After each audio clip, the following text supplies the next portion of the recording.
Hi, I'm Beth from Epoch Studio Salon, and today I'm going to talk to you about the differences between box color, henna, and professional color. And we get questions about this all the time, so we felt the need to give you just as much information as we could to help you make the right decisions.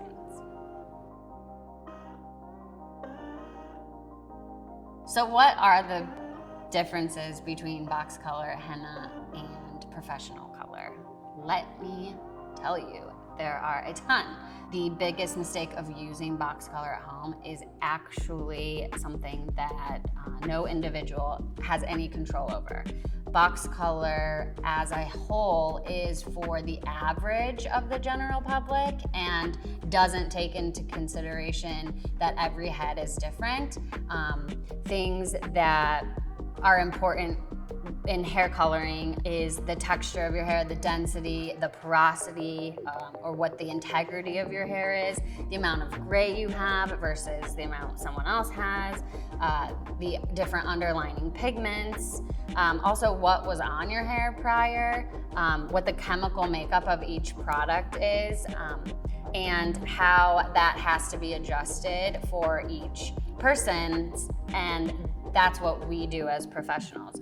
The idea is to think about all that stuff, and box color just doesn't give you the option to do that. Box color also can contain different metals in it that will react poorly to chemical lighteners later or professional hair color later, so that plays a big part as well.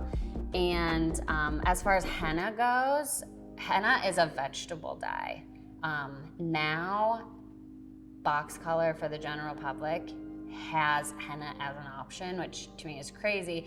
And the sad part is that they're marketing it as clean and vegan, which a lot of people are gonna like, but henna is black pigment with a residual red undertone that will not come out of the hair. So you might think that, of course, I'll grab the clean vegan box, and you're actually doing yourself a world of hurt. So please just don't grab for clean and vegan in this case.